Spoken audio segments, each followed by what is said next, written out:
On va élever nos pensées vers Dieu notre Père, intelligence suprême, cause première de toute chose, infini dans tous ses attributs, comme on va le voir aujourd'hui, et qui, du haut de sa miséricorde infinie, nous envoie des bons esprits, des guides spirituels, des amis spirituels, pour nous aider, pour nous assister, à partir du moment où nous, de notre côté, on fait un petit effort pour aller vers eux, pour les écouter, se mettre en syntonie avec eux, essayer au mieux de faire ce qu'ils nous conseillent, ce qu'ils nous suggèrent de faire, de travailler, d'avancer vers le bien.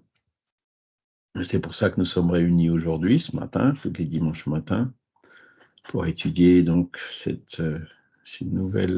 nouveau chapitre, qui sont justement les attributs de la divinité, que nous puissions bien comprendre ces enseignements qui parlent à la logique et au bon sens, que nous puissions les intégrer dans nos pensées, dans nos réflexions, dans nos actes, et que nous puissions donner l'exemple autour de nous, et qu'il puisse aussi être utile pour les esprits qui pourraient se trouver parmi nous ce matin.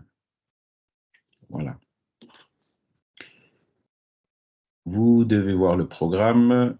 On est le 3 mars. Le 3 mars, on aura donc le module 2, attributs de la divinité, qui fait suite logique à ce qu'on a vu la semaine dernière, donc l'épreuve de l'existence de Dieu.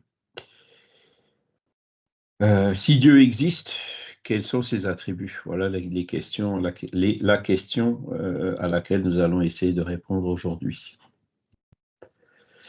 Vous verrez que la semaine prochaine, alors 10 mars, on se verra peut-être, Michel, hein, je serai pas loin de chez toi, à Monco, enfin samedi en tout cas, mais je pense qu'on va faire le cours depuis chez Jean-Pierre dimanche matin. On verra, c'est un peu les mêmes questions, hein, preuve de l'existence de Dieu, et là on verra les preuves de l'existence et de la survie de l'esprit. Voilà. Le texte, il est là. On va citer donc les attributs de la divinité. C'est le réflexe que Kardec a eu. Ok, Dieu existe. Maintenant, si Dieu existe, quels sont ses attributs ou quelles sont ses qualités, si vous préférez, hein. On va analyser chacun d'eux, voir pourquoi, la logique qu'il y a derrière. Et ensuite, on va voir la conséquence de ces attributs, donc, qui est l'action providentielle de Dieu envers ses créatures que nous sommes, hein. Voilà. Alors, le premier attribut, c'est l'éternité, hein. Dieu, il est éternel. Alors, éternel, c'est un mot qui a deux sens dans la langue française. Le premier sens, c'est le sens strict qui dit quelque chose qui n'a pas eu de début et qui n'aura pas de fin, hein. Mais ça veut aussi dire qu'il n'aura pas de fin, hein. Comment dire, cette douleur est éternelle. Enfin, des fois, on utilise le mot éternel pour quelque chose qui a commencé à un moment donné, mais qui ne se termine plus, hein. Mais le vrai sens du mot ici, c'est qui n'a ni début ni fin. D'accord? Alors, pourquoi est-ce que Dieu est éternel? Le raisonnement, il suit derrière, hein.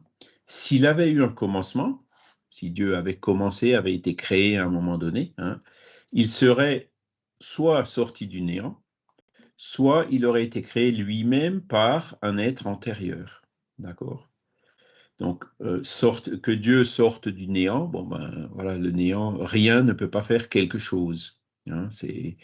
Que les choses qui sortent du néant, ça n'existe pas. On dit que ça sort du néant quand on ne sait pas d'où ça sort, hein. C'est une expression qu'on utilise, mais ça n'a pas de sens, hein, que du coup, il n'y a rien, et puis d'un coup, il y a quelque chose, quoi, hein. Il y a forcément quelque chose derrière. C'est un effet qui a une cause, comme on l'a vu la semaine dernière, hein, il n'y a pas d'effet sans cause.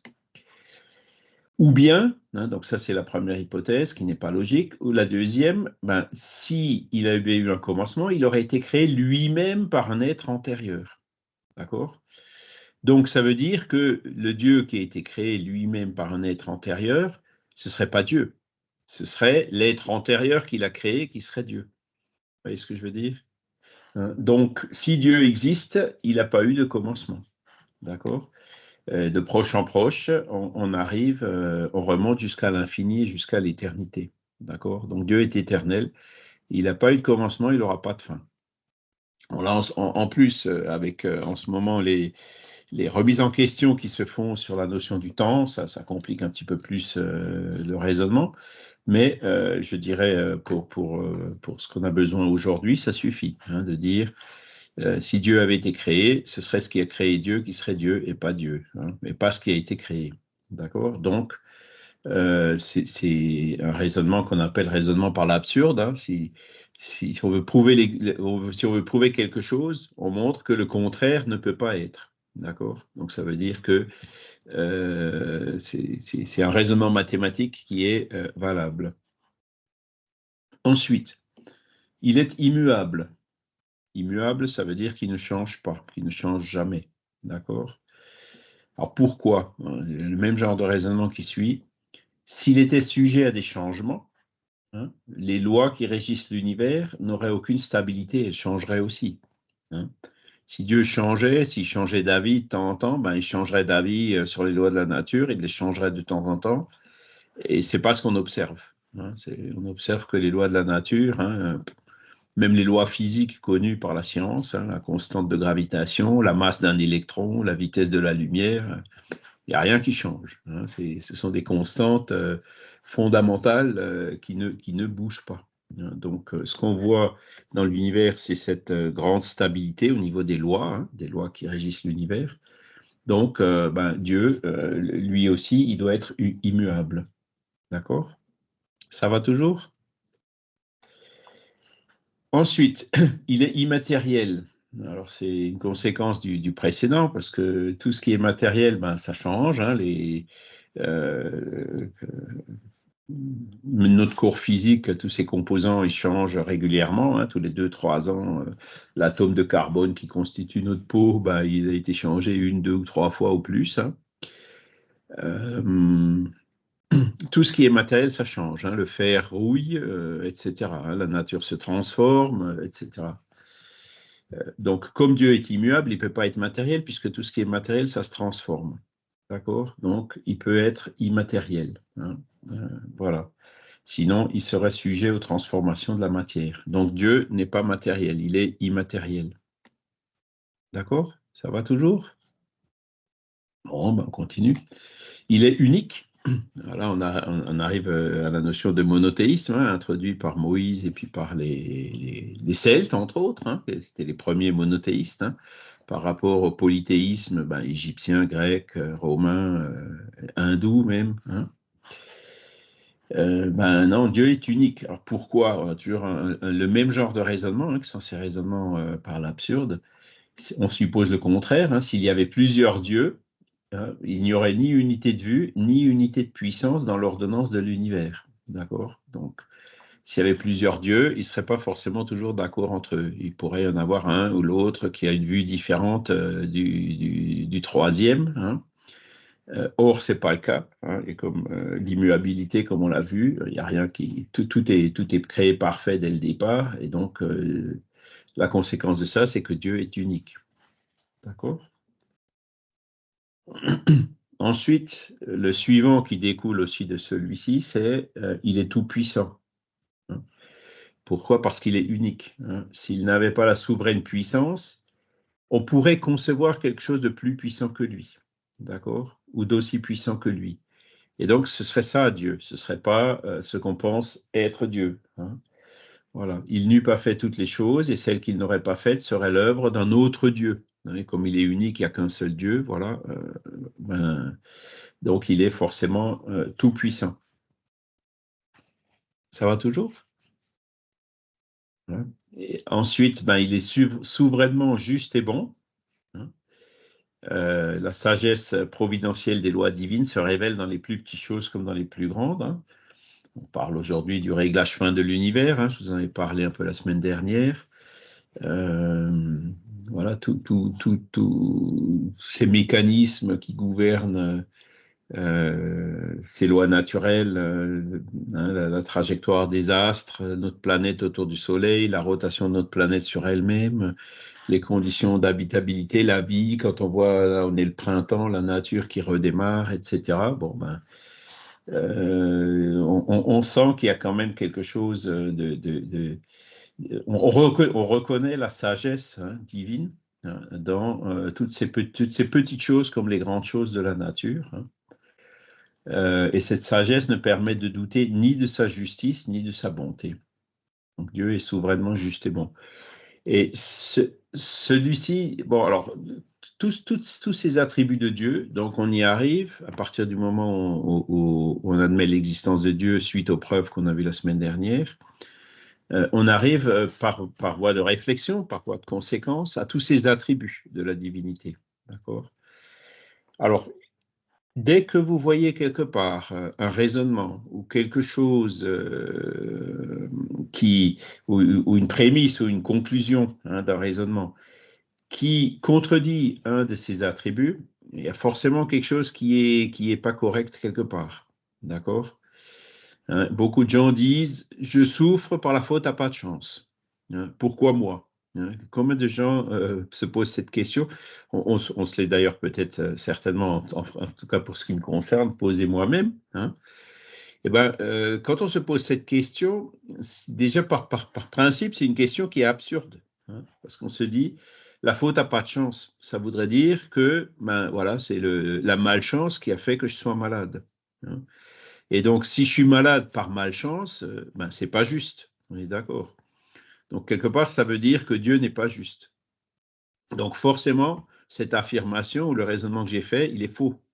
Comme Dieu est infiniment juste, si je souffre quelque chose, c'est pas par la faute à pas de chance.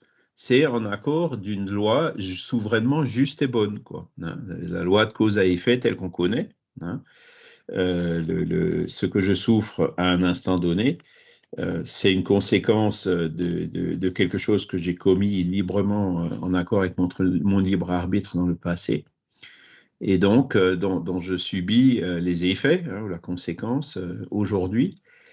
Et c'est aussi quelque chose qui me sert à comprendre ben, ce qui est bien et ce qui n'est pas bien pour moi, quoi, et à évoluer, à grandir. D'accord? C'est le fameux aiguillon de la souffrance, comme on dit, qui souvent nous aide enfin, qui la plupart du temps d'ailleurs, nous aide à avancer. D'accord? Donc là, vous voyez, en faisant ce raisonnement-là, on est en accord avec cette souveraine justice et cette souveraine bonté de Dieu. Et c'est là où on trouve cette grande cohérence dans la philosophie spirit. Tout est cohérent, tout est logique, tout se tient, il n'y a pas de contradiction. Et c'est là où on sent qu'on est, peut-être pas dans un raisonnement qui est bon dans l'absolu, mais dans un raisonnement qui est plus juste que celui qui consiste à dire c'est la faute à pas de chance, je souffre parce qu'on m'a mis sur la terre, voilà, en disant c'est injuste, je suis une victime de la nature, de l'univers, etc. Ça n'existe pas, ça n'existe pas. Personne n'est victime de quoi que ce soit. On est victime de nos propres actes, de nos propres défauts. Mais d'aller chercher à accuser la providence ou la divinité de ces choses, des difficultés, des souffrances qu'on peut avoir, c'est un mauvais raisonnement. C'est une fuite qui ne résout absolument rien. Au contraire, quand on part de cette notion de souveraine justice et bonté de Dieu, on se dit, bon, voilà, je souffre, donc ça veut dire qu'il y a une raison. S'il y a une raison, c'est pour que je puisse apprendre. Et donc, là, vous voyez tout de suite que la personne qui raisonne comme ça, et elle aura beaucoup plus de force et de courage pour faire face à sa difficulté et à sa maladie, que celle qui se place en victime en disant, ouais, c'est pas juste, qui aura forcément plus tendance à baisser les bras. Vincent ? Est-ce que la souffrance est bonne? La souffrance, alors, de dire que la souffrance est bonne, on peut dire oui et non. Personne n'aime souffrir. Maintenant, la souffrance nous aide à avancer. Moi, je dis, un des jours les plus heureux de ma vie, là où je me suis vraiment senti bien, hein, de façon assez paradoxale, c'est quand j'ai subi une grosse chirurgie, et c'est quand j'étais dans les premières heures après la chirurgie et après le réveil, tu vois. Tu as mal partout, tu es attaché de partout, tu as des sondes de partout, des drains de partout. Et puis là, j'étais couché, tu peux pas te lever, tu peux pas bouger, tu as des appareils qui te coincent partout. Et puis c'est là, quand tu regardes comme ça, hop, tu vois les guides spirituels qui sont là, enfin tu les vois, tu les sens, hein. Et puis c'est un des jours les plus heureux de ma vie, hein. J'ai survécu à une opération, tu te rends compte, hein. Donc pour moi, la souffrance, enfin, les quelques épisodes que j'ai, quand je les vois aujourd'hui avec du recul, je pense que pour moi c'était bon. Moi j'aurais tendance à répondre oui. Et la souffrance te fait réfléchir, hein, et dire, voilà, tu prends conscience de ta petitesse, ça te développe ton humilité. Et rien que le fait d'avoir ces sentiments-là, ça te rapproche de ton guide qui, lui, vient te rétroalimenter avec des énergies bonnes et positives. Voilà, si tu le prends comme ça, hein, tu vois que la souffrance a vraiment des côtés positifs. C'est un aiguillon qui nous permet d'avancer. Maintenant, de là à dire, à être ascète, hein, ou masochiste, non. Là, ça va beaucoup trop loin. Tu vois, on ne court pas après la souffrance, hein. Quand elle vient, il faut la prendre dans ce sentiment de justice, et de souveraine justice et de bonté divine. Que cette souffrance, elle est là pour t'aider à comprendre, à améliorer quelque chose. Et là, le coping, hein, comme on dit en philosophie, le coping, la manière l'énergie qu'on a pour faire face à des difficultés d'ordre physique ou d'ordre psychologique, il est beaucoup plus fort quand on prend les choses positivement, hein, par rapport à quelqu'un qui dit « Oh là là, ça y est, j'ai un cancer, c'est fini, je vais mourir », qui baisse les bras, qui ne lutte pas contre. Forcément, il y en a un, il aura beaucoup plus de chances de s'en sortir ou plus vite, hein, que l'autre qui baisse les bras. D'accord? Voilà, donc c'est ça qui est fondamental à comprendre, hein, c'est cette souveraine justice et bonté. Alors, quand on dit justice, on pense à l'opposé, on pense injustice, hein. Quand on voit quelque chose qui n'est pas juste, comment vous réagissez quand vous voyez quelque chose qui n'est pas juste? Et quand ça vous affecte vous, quand ça affecte un proche, quelle est votre réaction? Souvent, La il y a de la révolte, compréhension. souvent. La compréhension, peut-être, non? La révolte, voilà. Ouais, la compréhension. Quand il y a La quelque chose colère. d'injuste, on se révolte forcément, hein. Mmh. On a la justice, c'est quelque chose qui est au fond de nous-mêmes, hein, d'être juste. Et quand on voit l'injustice, ça nous contrarie, ça nous révolte. Maintenant, Vincent a dit la compréhension. Donc, L'incompréhension. l'incompréhension, voilà. Alors, pourquoi cette incompréhension au niveau de tout ce qui est injuste, hein, quand on voit les guerres, quand on voit l'exploitation, les gens qui meurent de faim, etc. Et ça, c'est une des questions qui est assez fondamentale, hein, qui a alimenté, surtout après la Deuxième Guerre mondiale, l'Holocauste et tout ça, beaucoup d'athéisme. D'accord?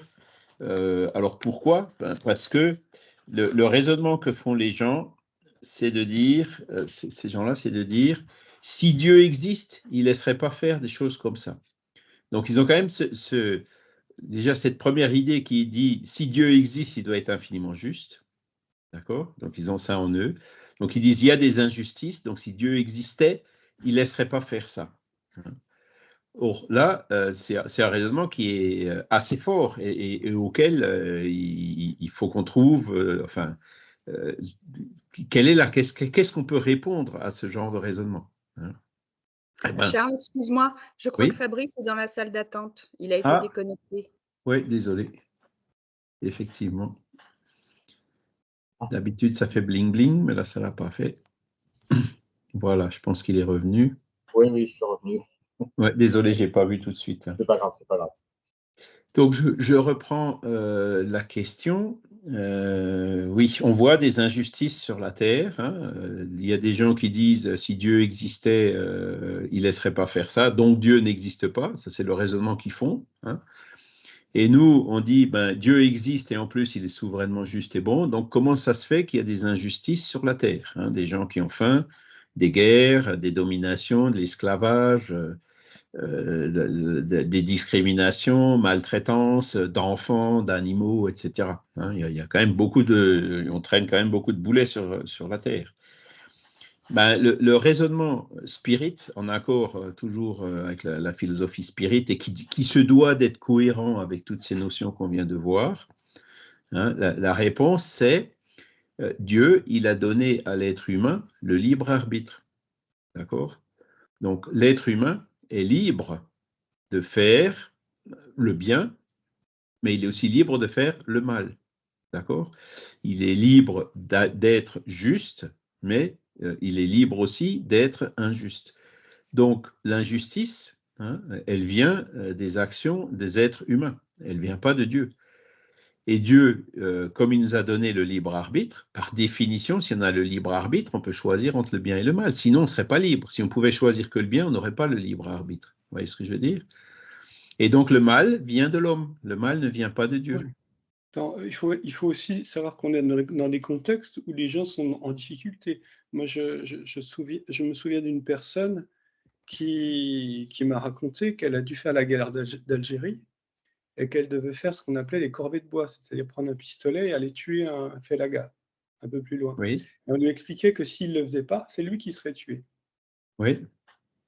Donc, il y a des situations où quand même, c'est quand même un peu extrême, hein.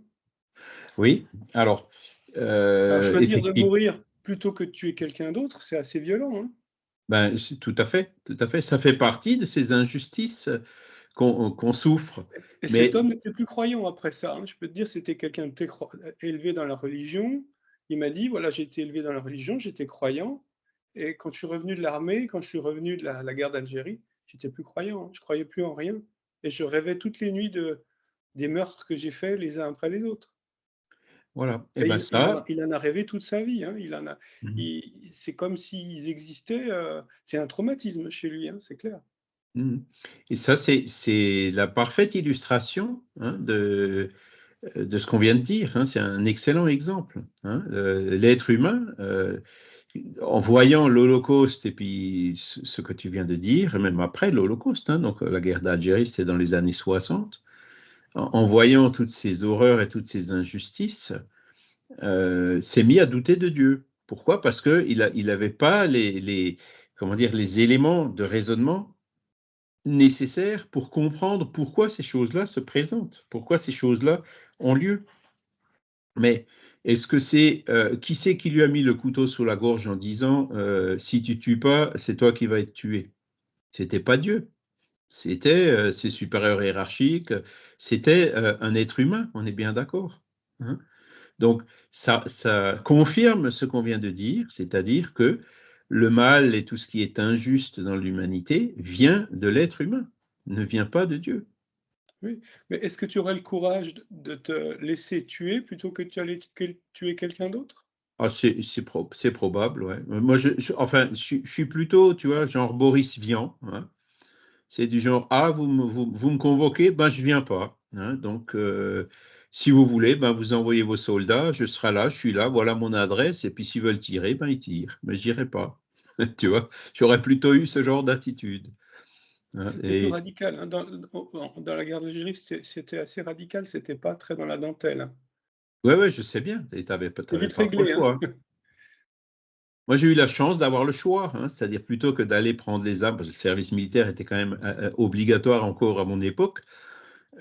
Comme je voulais pas servir dans les armes, ben j'ai pu aller faire de la coopération et au lieu d'aller traîner dans des casernes et de randonner avec les, comme on appelle déjà les chaussures des militaires, j'allais dire les Rangers, mais c'est pas ça. Enfin, ouais, hein, avec les bottes militaires, ben, je suis allé au Brésil monter une centrale solaire, faire de la coopération, quoi. Donc, il y avait moyen d'y échapper parce que j'y serais pas allé, tu vois. Et après, ben, je me souviens encore de l'officier de réserve qui nous prenait pour des fous en disant, mais vous vous rendez pas compte, il y a un conflit, vous serez deuxième classe. Ça fait rien, monsieur, on sera deuxième classe et puis c'est tout, hein. Aux 3 jours, là, quand il cherchait à faire de la retape pour les écoles d'officiers de réserve, Non, je veux pas. Voilà. Bon, alors après, bon, je dis pas s'il y a une guerre d'Algérie avec la mobilisation générale, ils te mobilisent en deuxième classe et tout. C'est l'étape d'après, quoi. Là, c'est Boris Vian, hein, c'est ça cette chanson. Hein, que Monsieur le Président, hein, je crois. Ils peuvent venir et pourront tirer. Hein, je serai Je là. vous fais une lettre. Je n'aurai pas Vous tirez, d'armes. peut-être. Hein, voilà. Voilà. C'est une belle chanson. Bon, est-ce que j'aurais eu le courage de le faire? Je ne sais pas, mais je dirais j'aurais plutôt suivi ce chemin-là, quoi. Nous, on est un peu dans la théorie, là, hein. Dans la Ouais. pratique, ça doit être quand même un peu plus dur, hein. Je le conçois, mais même, alors mettons-nous dans la situation de ton ami là qui a fait la guerre d'Algérie, parce que j'en ai connu aussi des comme ça. Hein.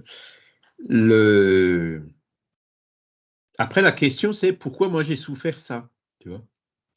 Et c'est là où il faudrait de temps en temps comment dire, comme on fait dans les réunions médiumniques, hein, qu'on mette un petit écran de télé et puis qu'on nous montre quelques épisodes de nos vies passées où nous-mêmes, on a mis le couteau sous la gorge à d'autres et tout, et que ce qu'on souffre aujourd'hui, ce sont des choses qu'on a fait souffrir à d'autres dans le passé. Hein, c'est ce qu'on appelle une expiation. Hein. Donc, vous voyez, dans la philosophie spirit, on trouve des arguments pour comprendre ces choses et pour pouvoir les exprimer, les expliquer, tout en restant totalement cohérent avec cette infinie justice et bonté de Dieu. Hein, c'est ça qui est fort dans la philosophie spirit, c'est cette cohérence d'ensemble qu'il y a. Hein. Trouvez-moi une contradiction dans la philosophie Moi, je spirit. trouve Moi, j'en il y a une cherche depuis 40 contradiction. ans, j'en trouve pas. Il y a une contradiction. La violence engendre la violence. La violence engendre la violence, c'est vrai. Oui. Mais Et tant qu'on ne sort pas de ce cercle infernal, on sera dans quelque chose qui est pas positif, ça c'est mais sûr. c'est pas une contradiction avec la philosophie spirit. La Ah, philosophie moi, j'ai spirit, pas dit que qu'est-ce c'était une qu'elle dit? contradiction. J'ai dit simplement que la violence engendre la violence. J'ai pas dit Tout à plus. fait. Et ça, on le voit en Israël, quoi. Il y en a un qui tape sur l'autre, il l'écrase complètement. Ensuite, l'autre, ben, au bout de quelques années, les enfants qui ont souffert ça prennent les armes et puis refont des attentats. Et puis ensuite, ils les écrasent de nouveau. Et puis, on n'en sortira pas comme ça. Hein. Le œil pour œil, dent pour dent, interprété de cette manière-là, ne fonctionne pas. Ils en sortiront jamais. Hein. La violence ne résoudra jamais la violence. Et la philosophie spirit, elle dit quoi? Ben, elle suit Jésus, hein, bienheureux ceux qui sont doux et pacifiques, hein, rendez le bien pour le mal, etc. Hein, c'est ce que dit la philosophie spirit en disant la violence ne résout jamais rien. Hein, il faut en sortir de la violence. Hein, et c'est ça qui nous fera avancer. Donc là encore, on est complètement cohérent. Quoi, hein, Il y a et Stéphane qui on a la vient preuve de- par A plus B que la violence ne résout pas les problèmes, au contraire. il y a Stéphane qui a levé la main. Vous voyez, Daniel aussi, elle l'avait levé. Alors, Ouais. on va commencer par Daniel. Oh ben, je l'ai rabaissé parce que tu as complété avec ce que je voulais dire. C'est-à-dire que, par exemple, pratique et théorie, tous les exemples de la deuxième partie du ciel et de l'enfer, tous les exemples qui sont dans la revue Spirit, moi, m'ont beaucoup aidé pour avoir un regard sur ce qu'on ne voit pas, sur ce qu'on ne connaît pas. Parce qu'à force de voir des cas, de voir ce qui a motivé des actions qui auraient pu nous révolter, eh bien, on comprend les mécanismes, on comprend ce qu'il y a derrière, on comprend qu'on ne doit pas s'arrêter à ce qu'on voit ou ce qu'on croit. Et que ça vient beaucoup nourrir. Comme la médiumnité pour ceux qui peuvent pratiquer, on voit la souffrance des esprits, on voit également les histoires qui se dessinent, on voit les coulisses. Et après, ça devient comme un automatisme que quand quelque chose nous apparaît très choquant, très révoltant, de prendre de la hauteur et puis de se dire qu'il y a autre chose derrière. Et quand on a cette confiance que ben, ce qui est fait, il y a une justice qui est au-delà et qu'on vise toujours ou la réparation ou avoir des conditions pour faire mieux ou soi-même vivre ce qu'on a pu faire aux autres, eh bien, derrière, il y a un apprentissage, il y a une réparation et ça apporte, je trouve, beaucoup d'apaisement. Mais ça invite à mettre des lunettes avec des verres spirites. Ça invite à étudier, à comprendre ce qui est dit pour pouvoir après, petit à petit. Et à chaque fois qu'il y a un cas ben, où on n'arrive pas, où on part dans l'émotionnel, bah, c'est une bonne occasion de mieux se connaître et de raisonner à nouveau parce que si ça nous touche, c'est qu'il y a quelque chose, qui mérite d'être réétudié, Clarifier. d'être remis en nous quoi, de l'intégrer. Parce que moi je connais plein de choses, mais il y a des choses, je vois bien que c'est pas intégré quand il y a des événements et je me dis: «Bah, tant mieux cet événement, permet de travailler, de mieux se connaître et d'avancer, quoi». Tout à fait, Daniel. Stéphane?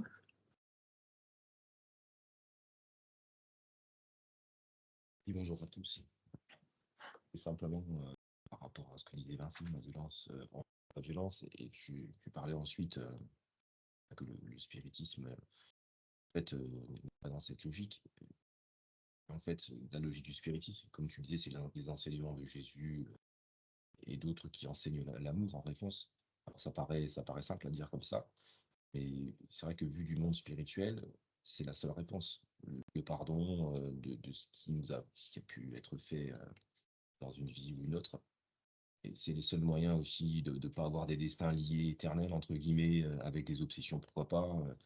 Donc c'est sûr que le pardon, l'amour, c'est le contre-pied. Ça a l'air Mmh. beau comme ça sur le papier, mais c'est très cohérent lorsqu'on réfléchit du point de vue du monde spirituel. C'est le seul moyen d'avancer et d'inverser une spirale, en fait. Spirale, c'est Exactement. l'amour qui entraîne l'amour, en fait. Et ça peut aller très vite, en vérité. Enfin, c'est pas un chemin facile à construire quand on est dans une forme de haine, peut-être vis-à-vis d'une personne ou d'un esprit qui nous a fait du mal dans des vies successives. Mais lorsque la tendance s'inverse, les choses peuvent se dénouer très vite, en fait. C'est ça qui est assez formidable. Tout à fait, Stéphane, c'est tout à fait ça, hein, et ça, c'est là où on reconnaît encore une fois, ben, cet attribut que Dieu est souverainement juste et bon, hein. Michel? Oui, j'aime bien l'exemple de Vincent là, parce que du coup, celui qui refusait la corvée de bois, au niveau spirit, si le type se faisait descendre, eh bien, ça correspond à un suicide quand même. Alors, du coup, la question, puisque le spiritisme, on sait que hors la charité, point de salut, est-ce qu'on peut tuer quelqu'un avec charité? Non, ouais, alors ça c'est oui, bah, il faut Ça, c'est la question que je pose. mmh ben non, non. Si dans ce cas-là, si tu veux, si je prends ton raisonnement et que je le pousse, à l'extrême, Jésus, il s'est aussi suicidé, hein. Il a été condamné, il s'est pas défendu, on l'a mis sur une croix. Il aurait pu rester ici, il aurait pu être très utile, il a rien fait pour se sauver, donc tu pourrais arriver à ce raisonnement aussi qu'il s'est suicidé. Non, c'est le raisonnement n'est pas juste, tu vois? D'accord. Hein, moi je dirais, après, bon, alors c'est sûr, ça ce sont des exemples un peu extrêmes, Oui, mais tu prends le pompier qui met sa vie à risque pour sauver d'autres vies, c'est pas un suicide qu'il fait, c'est pas un suicide, tu vois. Le suicide, c'est vraiment, t'en as marre et tu as l'intention volontaire de terminer avec ta vie. Là, non, c'est un sacrifice. Tu sacrifies ta vie pour une cause juste, pour en sauver d'autres, tu vois. Parce que celui qui a fait la corvée de bois, il en a tué combien d'autres, tu vois? Il en a peut-être tué 10, 15, 20, 30, hein? Donc 1 par rapport à 30, c'est pas un suicide, tu vois? C'est c'est pour ça que ces raisonnements-là, il faut s'en méfier, hein. Il y a forcément quelque chose qui tient pas dans ces raisonnements. Stéphane? d'accord. Et, dans l'exemple de Vincent, celui qui fait la corvée de bois, c'est pas lui qui demande à la faire déjà. Bon, il n'en reste pas moins responsable de ce qu'il va faire, mais pas dans la même mesure que celui qui a donné l'ordre de le faire et voilà, il n'en est pas responsable de la même manière. Mais après, C'est ça. on peut jamais trop savoir ce qu'on fera dans la situation. Parce qu'il y a des choses qui se télescopent aussi d'une certaine manière. On peut avoir le sentiment dans notre la question de l'instinct de survie, que si on ne le fait pas, c'est nous qui allons y passer. Et ça, c'est jamais évident de savoir comment on va réagir dans cette situation-là. C'est vrai. ça. Ben, il y a aussi une chanson qui dit « Si j'étais né en 17 à Leidenstadt », je me souviens plus de... C'est Goldman, non? Enfin, quelqu'un comme Ouais, ça. c'est Est-ce que normal. je serais meilleur que ces gens-là? Hein? C'est ça. Aujourd'hui, on voit les Allemands, moi je suis tout près de la frontière, hein, on se rend compte de temps en temps, c'est des gens comme vous et moi. Hein, ils n'ont rien de spécial, sauf qu'ils ont souffert, comment dire, une endoctrination qui a fait qu'ils sont tombés dans un piège dans lequel beaucoup d'entre nous, moi-même en premier, seraient peut-être tombés aussi. Hein.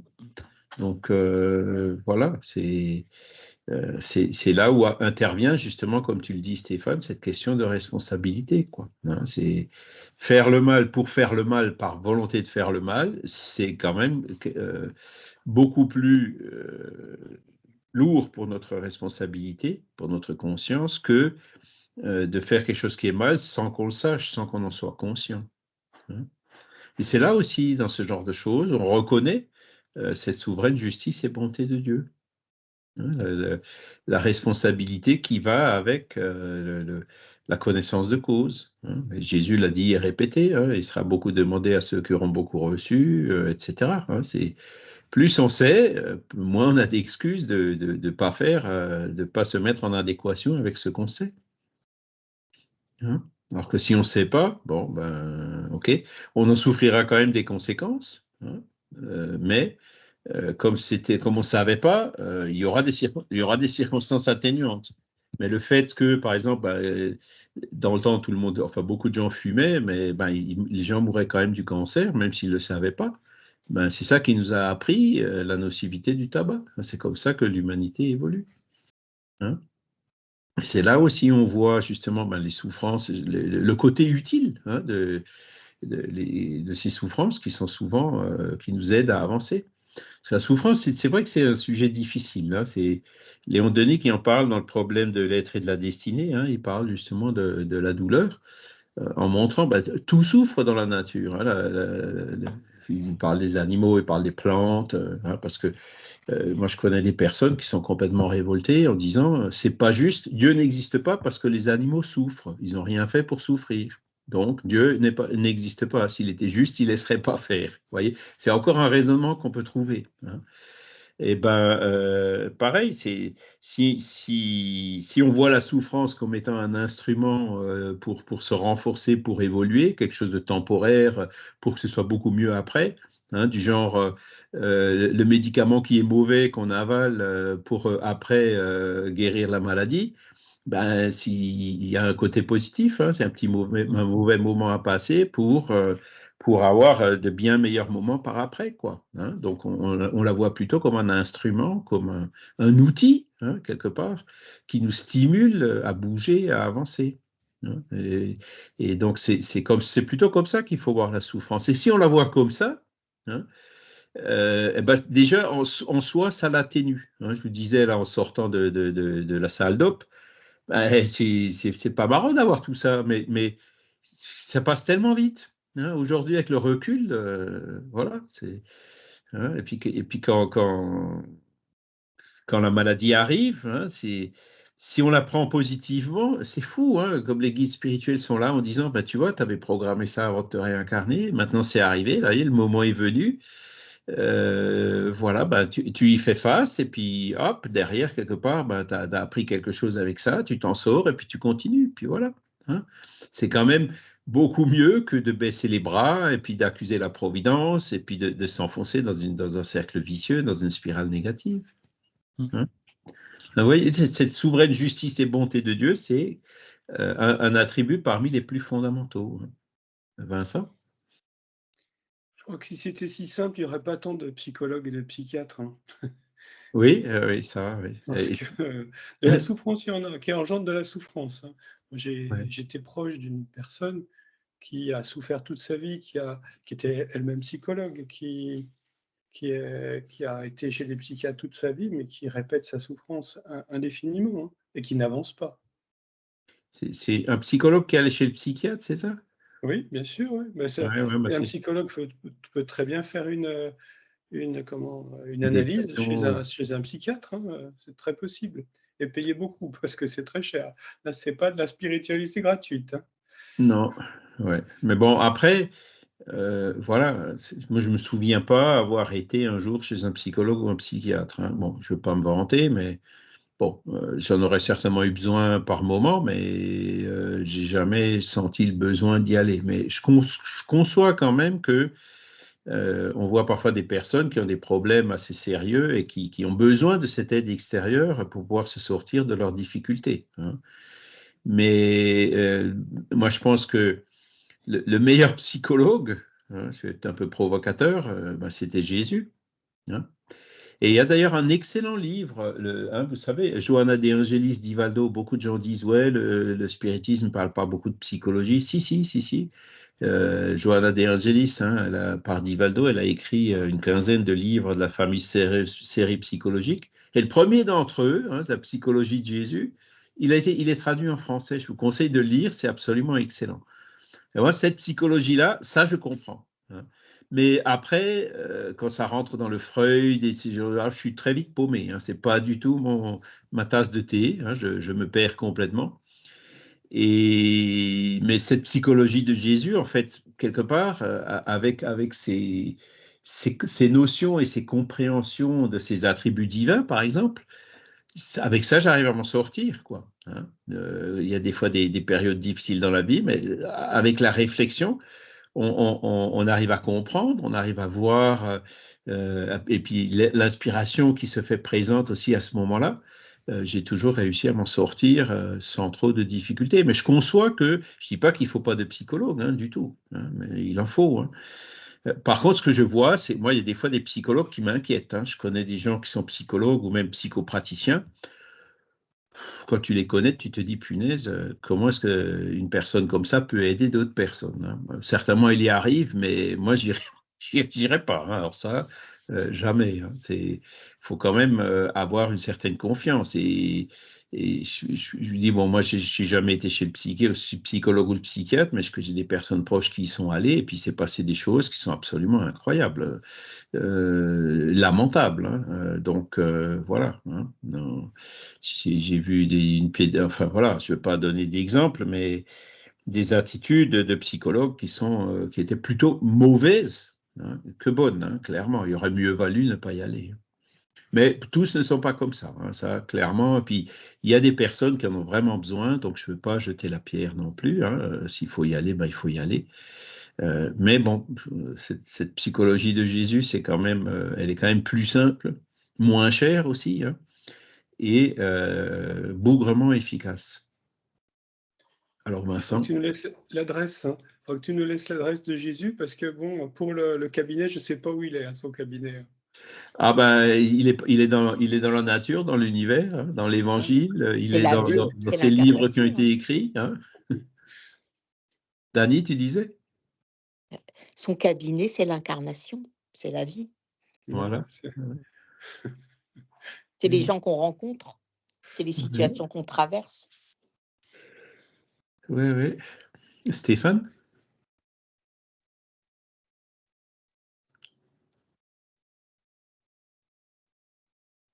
Alors, vous m'entendez? Oui, ça y est. Ça y est. Oui, je voulais juste dire qu'après, effectivement, l'aide que peut apporter un psychologue ou un psychiatre, ça se joue aussi beaucoup dans la relation thérapeutique. Et des gens qui ont vécu des traumatismes et qui ne vont pas réussir à en guérir par eux-mêmes ou par une réflexion menée grâce notamment aux écrits de Johanna de Angelis dans la série psychologique dont tu parlais tout à l'heure. Mais c'est vrai que du coup, ce qui est important là, ici, c'est de pouvoir avoir une bonne relation, une confiance avec son thérapeute pour pouvoir sortir de ces traumatismes, pour Mhm. apprendre à se connaître, parce que finalement, c'est toujours l'objectif, c'est de se connaître soi-même pour avancer avec une part de ses blessures, de son vécu, de ses traumatismes, et essayer dans la mesure du possible de les dépasser. Donc Mhm. c'est un auxiliaire qui peut être précieux sous certaines conditions, évidemment. Tu as raison. Hein. Moi, bon, je vous avoue que j'y connais pas grand-chose en psychologie. Mais des fois, bon, dans la vie de tous les jours, tu fais face à des difficultés. et c'est clair que tu réagis souvent de façon un peu intuitive, hein, mais le fait de conceptualiser les choses, ça permet quand même d'y faire face beaucoup plus facilement, hein. Je prends un exemple, hein, au niveau du boulot, on avait fait des formations sur de l'analyse transactionnelle, hein. Comment parler, négocier, réagir en face d'un interlocuteur qui te prend de haut, de bas, qui te rentre dedans, etc., hein. Et c'est vrai que souvent, bon, ben, on a des manières un peu intuitives d'y réagir, mais le fait d'étudier la question justement sous cet angle psychologique, et de mieux comprendre les mécanismes qui rentrent en ligne de compte, c'est une aide. Tu comprends ce que tu faisais intuitivement, tu comprends pourquoi tu le fais, et finalement tu arrives à le faire beaucoup mieux. Et j'ai eu plusieurs situations où je me suis retrouvé, où je l'ai vraiment utilisé, et heureusement que je l'ai utilisé comme ça. Intuitivement, je l'aurais peut-être fait, mais le fait de le savoir, ça m'a aidé à réagir à ces instants un peu critiques comme il fallait, et donc à faire de sorte que ça se passe bien, hein. Donc, voilà, bon, c'est pas ma tasse de thé aujourd'hui, mais je conçois que ça peut être extrêmement utile pour beaucoup de gens. Par contre, il y a aussi une tendance inverse, hein. Il y a beaucoup de gens pour lesquels le psy, ça devient un peu comme une dépendance, quoi, hein. Pour un oui ou pour un non, ils vont voir le psy, parce que les psychopraticiens, s'il y en a tellement qui existent, c'est parce qu'ils gagnent de l'argent, c'est parce qu'il y a beaucoup de gens qui vont les voir, hein. Les gens, ils allaient voir des médiums. Maintenant, ben, ils vont aussi voir des psychopraticiens. Ils vont voir ci, ils vont voir ça. Donc, voilà.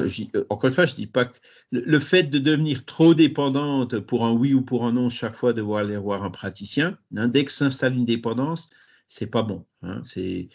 On est constamment, on devient dépendant du praticien, et il faut espérer que le praticien chez lequel on est, c'est quelqu'un qui est honnête, et pas quelqu'un qui se dit, tiens, ben, je vais essayer d'entretenir cette dépendance parce que ça me rapporte de l'argent, parce qu'il y a aussi ça, hein. C'est pour ça que là, il faut voir aussi le côté du désintéressement, hein. Voilà. Les spirites, nous, quand on fait de l'écoute fraternelle ou des dialogues, les gens qui viennent avec qui on parle et tout, on fait toujours tout gratuitement. Et puis le leitmotiv, c'est toujours de dire, donner du poisson, il faut en donner quand la personne elle est affamée, mais après, il faut surtout lui apprendre à pêcher pour qu'elle redevienne autonome et qu'elle ne soit pas obligée de venir pour un oui ou pour un non chaque fois chez toi, hein. Mais celui qui gagne de l'argent, hein, pour peu qu'il soit, qui manque un peu de désintéressement, il aura peut-être tendance à entretenir un peu le besoin. Vous voyez ce que je veux dire? Je veux accuser personne, encore une fois, mais dans notre monde, il faut être conscient de ce genre de choses, hein. Voilà. Alors que, bon, ben voilà, Dieu est souverainement juste et bon. La psychologie de Jésus, elle est extrêmement simple. Si vous ne l'avez pas lu, lisez-le, hein. C'est quoi déjà le titre du livre? Je pense que c'est le premier de la série. Attendez, je vais ouvrir vite fait La psychologie de la gratitude, c'est ça? Ça, c'en est un autre. Il est bien aussi, celui-là, hein. Alors, attendez, c'est pas ça que je voulais. C'est ça. Il me semble que c'est Psychologie de Jésus. Je ne le trouve pas. Il est sur Asso Kardec? Ben, il en a peut-être plus, Jean-Pierre, hein, ça c'est possible. C'est Jésus et l'actualité, je crois, non? Non, non plus. Non, c'est pas ça. Jésus et l'actualité. Jésus et Oui, l'actualité. c'est ça, Jésus et l'actualité. C'est ça. Vous voyez, il existe en français, il a été publié en 2018. Voilà. Après, bon, vous avez l'Homme intégral. Il y en a, vous voyez, de la série Johanna De Angelis, il y en a 1, 2, 3, 4, 5, 6, 7, 8, 9, 10 qui sont traduits, hein, quand même, en français. Il n'y a pas les 14, là vous avez la 16 même, hein, la série des 16. Et en fait, celui-là, Jésus et l'actualité, c'est le premier, hein. Donc, si vous ne l'avez pas... Enfin, moi, ça m'aide énormément, parce que c'est là où on voit Jésus qui met en pratique cette souveraine justice et bonté de Dieu avec une énorme simplicité. Et si on a bien compris ça, après, ça nous donne des ressources pour faire face à des adversités qui sont peut-être pas toutes, hein, mais la plupart des adversités auxquelles on peut devoir faire face. Voilà. Donc, tout ça, ces attributs de Dieu sont développés dans le livre des Esprits, question numéro 13. Hein. C'est les premières questions du livre des Esprits portent sur Dieu, et donc ces attributs font partie de ces questions-là. Alors, la providence divine, c'est Dieu qui nous aide, hein, Dieu qui est tout le temps en train de nous donner des outils et des ressources pour pouvoir faire face, pour pouvoir évoluer vers lui, en fait. Hein.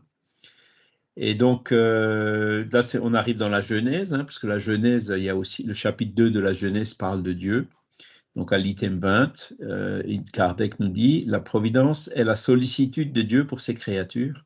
Dieu est partout, il voit tout, il préside à tout, même aux plus petites choses. C'est en cela que consiste l'action providentielle. » Donc, Dieu, il est omniscient, hein, c'est un autre attribut, donc il sait tout, et il est omniprésent. Ça veut dire qu'il est partout, tout le temps, en même temps. Hein. Il ne faut pas aller jusqu'au panthéisme en disant que nous sommes une parcelle de Dieu. Ça revient à confondre la créature avec le Créateur, comme on a vu la dernière fois.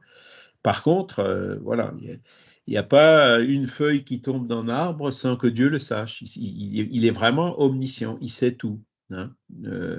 Et donc, tout ce qui se passe dans notre vie, il le sait aussi. Hein. Alors, c'est clair que nous, on n'a pas accès direct à Dieu. Hein. C'est ce qu'il dit dans l'item suivant. Hein. Pour étendre sa sollicitude sur toutes ses créatures, Dieu n'a donc pas besoin de plonger son regard du haut de l'immensité. Nos prières, pour être entendues de lui, n'ont pas besoin de franchir l'espace, ni d'être dites d'une voix retentissante. Hein.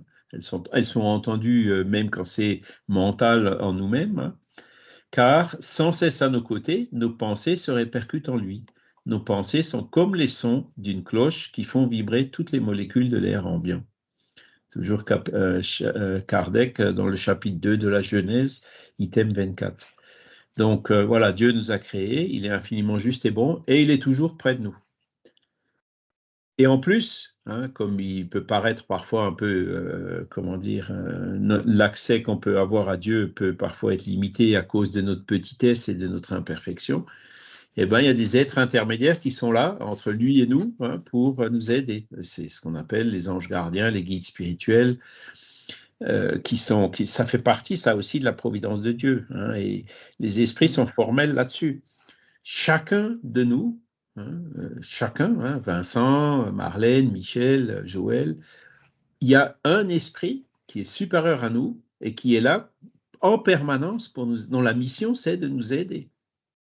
Alors, il n'est peut-être pas en permanence à côté de nous, mais il est en permanence à l'écoute. Hein, c'est-à-dire, vous l'appelez maintenant, dans la seconde qui suit, il est là. D'accord ? Vous êtes en train de trébucher vous courez un risque de mort quelque part dans la vie, il sera là. Il sera là pour vous retenir si vous ne devez pas y tomber.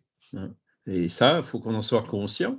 Donc, c'est un des plus grandes conséquences de cette providence divine, c'est on a toujours un esprit qui est là à côté de nous pour nous aider. Donc, à partir du moment où on est conscient qu'il est là, hop, on déplie les antennes et puis on essaye d'écouter, de percevoir sa présence. Hein, parce que au début, quand on n'est pas conscient, c'est vrai qu'on n'écoute pas. On a bien une petite voix de temps en temps ou des idées qui viennent à des moments ou d'autres, mais on n'y porte pas attention. Hein. Et si on se dit, tiens, tiens, merci mon guide pour cette idée, merci pour mon guide pour cette intuition que j'ai eue d'aller par là plutôt que par là ou autre, c'est là où en fait on se rapproche de lui, hein, et plus on se rapproche de lui, plus on l'entendra, plus on le percevra, plus il pourra nous aider pour qu'on reste sur le chemin qui nous est le plus utile. Hein, ça ? Je croyais que ce matin, c'était preuve de l'existence de Dieu, pas preuve de l'existence des guides. Non, preuve de l'existence de Dieu, c'était la semaine dernière. Ce matin, c'était attribut de la divinité. Dans l'attribut, il y a la providence et la providence divine. Et dans la providence divine, il y a une des formes, c'est le guide spirituel. Hein, voilà. Donc, ça fait partie du sujet. Stéphane? Bon, on peut dire que si on a la preuve de l'existence des guides, on peut avoir aussi à travers ça la preuve de l'existence de Dieu. C'est une des manifestations, effectivement. Dieu se révèle par ses œuvres, hein, comme le dit très bien Léon Denis dans La Grande Énigme. Hein. Et donc, parmi ces œuvres, il y a effectivement le fait qu'on a toujours un ami à côté de nous pour nous aider.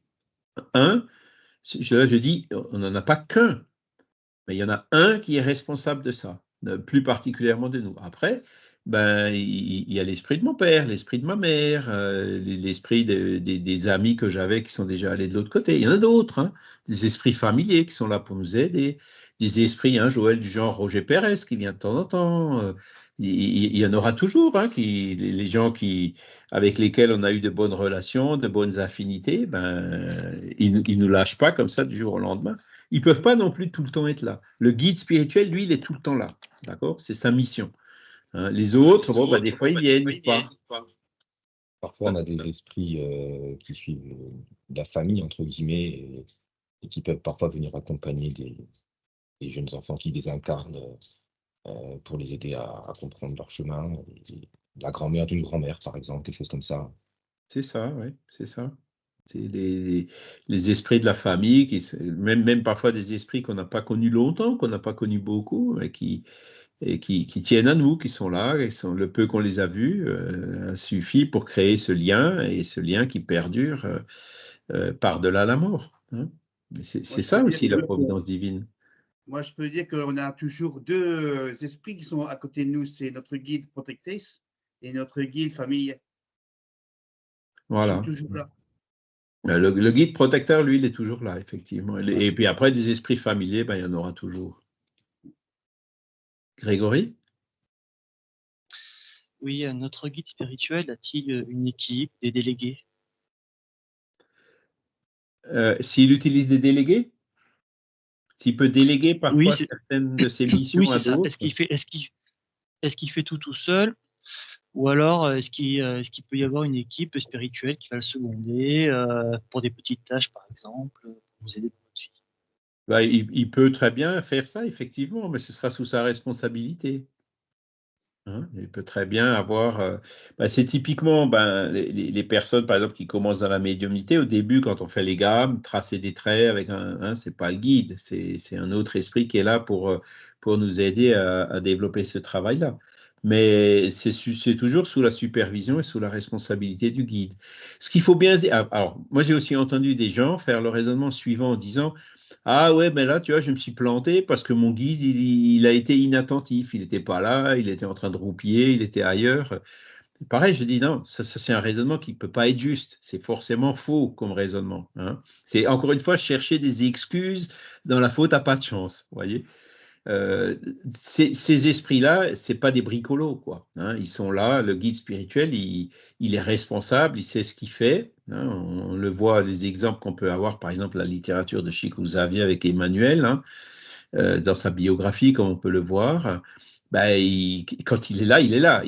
C'est pas ce genre, je me suis loupé, j'ai pas fait gaffe. Non, ça n'existe pas avec ce genre d'esprit. Hein. C'est vraiment des conceptions purement humaines, quoi, hein, et qui découlent toujours de cette nécessité qu'on a souvent, hein, quand on fait une erreur, au début, de trouver des excuses, hein, de dire c'est pas moi, c'est la faute à pas de chance, ou c'est parce que mon guide il n'a pas fait attention, ou c'est parce que si, parce que ça. C'est une fuite en avant qui ne nous aide pas. Hein. Il vaut mieux dire non, je me suis planté, pourtant il était là, hein, mais je ne l'ai pas écouté. Voilà, c'est ça qui va nous permettre d'avancer. Hein. Je disais toujours, quand on fait une connerie, il faut prendre le RER. Hein, le repentir, l'expiation et la réparation. Hein.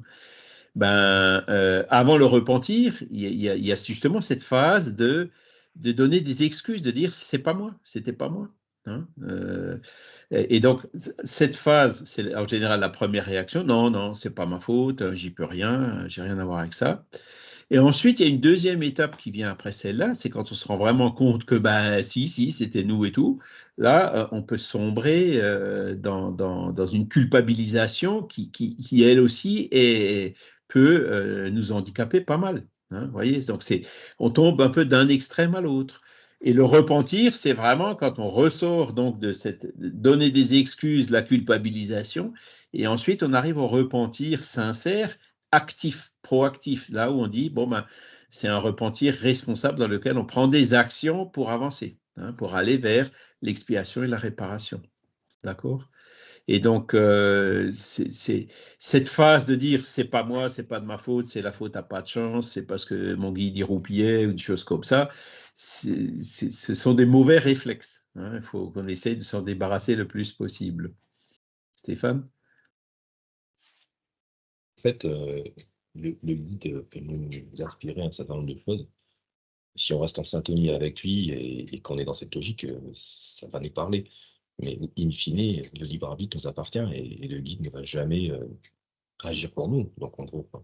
Donc, Et tout à fait. c'est nous qui sommes responsables de nos actes avec les influences que l'on veut bien suivre. Tout à fait, tout à fait. Hein.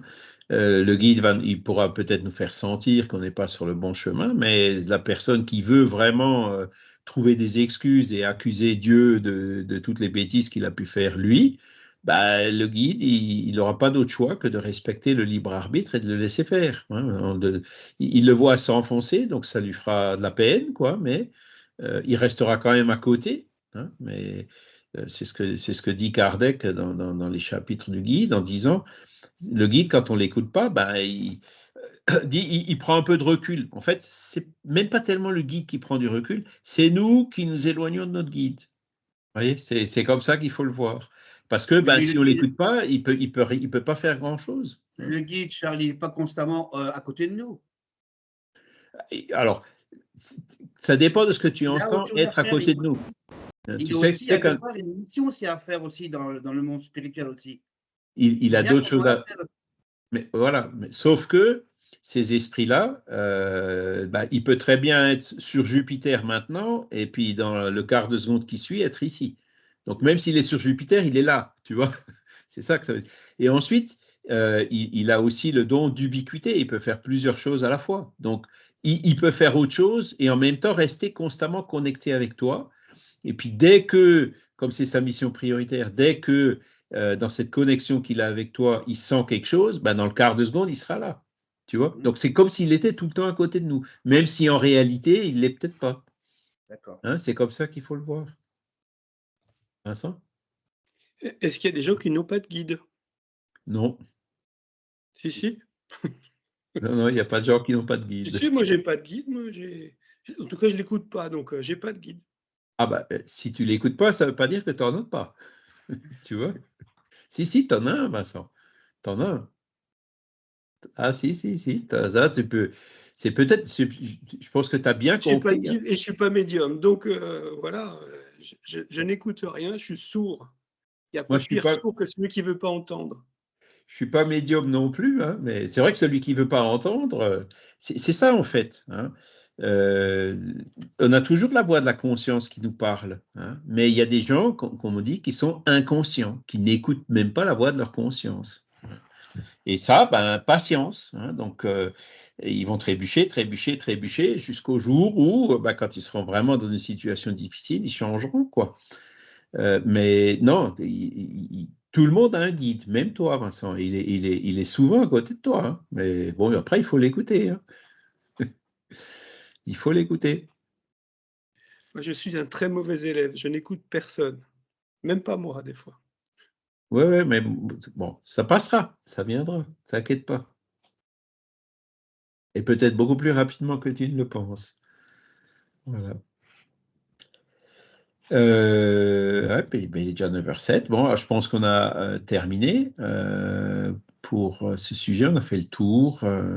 Donc là, vous avez le texte intégral avec toutes les références. Hein, vous pouvez le voir. Hein, tout puissant, omniscient, omniprésent. Hein, c'est ce qu'on avait vu. Voilà, c'est quand même pourquoi Kardec il commence par ces notions de Dieu dans la philosophie, parce que c'est là où vous voyez que cette question, hein, je réinsiste, hein, c'est peut-être pour résumer un peu la fin de notre cours, d'infinie justice et bonté de Dieu, elle est fondamentale. Après, il y a d'autres petites conséquences du genre, et ça, ce sont des choses qu'on voit d'ailleurs écrites dans les livres des esprits ou dans l'évangile selon le spiritisme. On voit parfois des expressions du genre Dieu punit ou Dieu châtie. À votre avis, est-ce que cette expression elle est correcte dans l'absolu? Ben non. Non, Dieu ne punit pas. Pourquoi est-ce que Dieu punirait? Hein, au contraire, il est souverainement juste et bon. Quelqu'un qui est souverainement juste et bon, il ne punit pas. Ce qu'on appelle punition de Dieu, enfin ce qui est pourtant, et ça ce sont des problèmes de forme qui pèsent un peu hein, sur le livre des esprits et l'évangile selon le spiritisme, qui sont très beaux, mais il y a des gens, quand ils lisent ces phrases-là, ils ferment le livre, malheureusement. Hein. Et c'est un problème de forme, effectivement, parce qu'à l'époque de Kardec, c'était encore très imprégné du catholicisme, qui était la seule religion autorisée en France jusqu'à la Révolution, hein, et donc qui imprégnait autant Kardec lui-même que les médiums, que les esprits de cette époque-là qui se communiquaient. Dieu ne punit pas. Ce qu'on appelle punition de Dieu, c'est l'application des lois de la nature qui sont les mêmes pour toutes.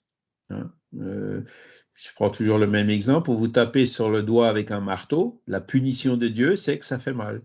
Mais ce n'est pas une punition de Dieu. C'est les lois de la nature qui sont faites comme ça, qui font que les terminaisons nerveuses, l'hémorragie interne que ça produit, etc., causent des douleurs. D'accord? Donc, il n'y a pas de punition de Dieu dans le sens strict de l'expression, mais les lois de la nature sont les mêmes pour toutes et s'appliquent à tout le monde. Voilà, donc c'est la loi de cause à effet hein, qu'il faut voir comme ça. Après, il y a une autre expression, je vous passe tout de suite la parole, là il y a deux mains levées, c'est Dieu pardonne. Est-ce que Dieu pardonne, à votre avis? Même dans la prière, hein? Oui, pardonne. Pardonne-nous nos offenses comme nous pardonnons à ceux que nous ont offensés. On dit, il y a bien la notion de pardon de Dieu. Et bien pareil, si on réfléchit dans l'absolu, non. Pour pardonner, il faut avoir été offensé. Si tu n'as pas été offensé, tu n'as rien à pardonner. Hein? Est-ce que Dieu il peut être offensé s'il est souverainement juste et bon et omniscient et tout? Non. Donc même l'expression Dieu pardonne, c'est une expression humaine qui dans l'absolu n'a pas de sens. Le pardon de Dieu, c'est quelque chose qui fait partie de Dieu. Hein? C'est quelque chose qui est automatique, ça fait partie de cette miséricorde. Hein? Tout ça, ce sont des idées, des notions qu'on traîne encore aujourd'hui hein, et qui n'ont, dans l'absolu, quand on y réfléchit, pas vraiment de sens. Stéphane? On pourrait dire qu'indirectement, effectivement, c'est quand même Dieu qui pardonne. Je vais m'expliquer. C'est-à-dire que lorsqu'on a commis quelque chose qui a blessé une autre personne et qu'il y a réparation nécessaire, que notre conscience nous pousse à la réparation, par exemple, c'est bien lui qui a créé notre conscience. Donc, c'est d'une certaine manière, indirectement, d'une certaine manière, on va pardonner, mais parce que notre conscience nous y pousse et parce que Dieu nous a créé tel quel. Donc, ça rejoint ce que tu dis par rapport aux lois divines. C'est ça. Voilà. C'est à sens indirect, on pourrait dire. Ça fait partie des lois divines. Hein. On a ce potentiel en nous, et donc qui fait que le pardon, ça fait partie de la divinité, quoi. C'est hein, voilà. Michel? Oui, en fait, c'est la question 633 dans le livre des esprits. La réponse, je vous la lis rapidement. Quand vous mangez trop, cela vous fait mal. Eh bien, c'est Dieu qui vous donne la mesure de ce qu'il vous faut. Quand vous la dépassez, vous êtes puni. Il en est de même de tout. La loi naturelle trace à l'homme la limite de ses besoins. Quand il la dépasse, il en est puni par la souffrance. Si l'homme écoutait en toute chose cette voix qui lui dit assez, il éviterait la plupart des maux dont il accuse la nature. Voilà. C'est ça, ça fait partie de la nature, ça fait partie des lois naturelles, quoi. C'est pas ça. Dieu qui dit je te punis. Hein. C'est pas Non. comme ça que ça fonctionne. Voilà. Alors, Vincent? Non, il y avait Joël avant moi. Ah oui, Joël? C'est bon, vas-y, Vincent. Non, je crois que moi, j'attends pas sur Dieu pour me punir, je me punis moi-même. Et je suis mon Mais c'est pire ça. ennemi. J'attends pas sur l'extérieur pour me punir. Ben oui, c'est comme ça que ça marche. Mais tout à fait. Tout à fait. Ouais. Quand on mange trop, on se punit soi-même. Hein, manger de trop, ou fumer, ou taper sur le doigt avec un marteau, ou abuser ici ou là. Ben, les lois de la nature sont là, sont les mêmes pour toutes, hein, riches, pauvres, grands, petits. Et donc, elles finissent par s'appliquer à tous. Et c'est comme ça qu'on apprend, qu'on voit qu'est-ce qui est bon, qu'est-ce qui n'est pas bon, et qu'on arrive à avancer, à évoluer, à se mettre en adéquation avec les lois de la nature, ce qui nous amène vers le bonheur. Hein. Donc, on voit qu'il y a la souffrance derrière. Hein, on a mal au ventre, ben on souffre. Hein. Mais c'est pour nous apprendre à manger la moitié, comme disait Emmanuel. Hein, et c'est quelque chose qui s'applique encore à nous aujourd'hui. Je suis sûr que même moi, hein, en mangeant la moitié, je serais bien meilleur que ce que je suis aujourd'hui. Mais c'est pas évident. Hein. J'aimerais bien perdre encore 4 ou 5 kilos, mais j'y arrive pas. Hein, c'est difficile. Hein. Donc voilà, surtout que voilà, une épouse qui cuisine bien et tout, c'est dur. Hein. Voilà. Le fait de ne pas manger, ah bah t'aimes pas ce que je prépare, enfin c'est compliqué quoi. Mais bon, on y arrive. Voilà. D'accord avec les attributs de la divinité? Bon ben voilà. Donc je pense qu'on va s'arrêter là pour aujourd'hui. Je vous remercie infiniment pour votre présence. On va remercier aussi les esprits qui étaient là avec nous pour nous inspirer aujourd'hui, hein, qui puissent nous aider à bien comprendre ces choses, parce que ce sont des outils qui sont inestimables pour notre évolution, pour nous donner la force et les ressources, la patience, pour pouvoir faire face à toutes ces difficultés naturelles de la vie, pour pouvoir comprendre toutes ces informations difficiles qui nous arrivent au quotidien, et pouvoir malgré tout continuer à travailler de façon positive et optimiste en direction à notre Créateur. Voilà. Merci à tous. Hein, je vous souhaite une excellent dimanche, une excellente journée, et puis je vous dis à bientôt. Merci, au À revoir. Bon dimanche à bientôt. tous. Bon Au revoir. dimanche. Au revoir. Merci beaucoup. Merci, Bon cher. Au revoir. dimanche. Merci à tous.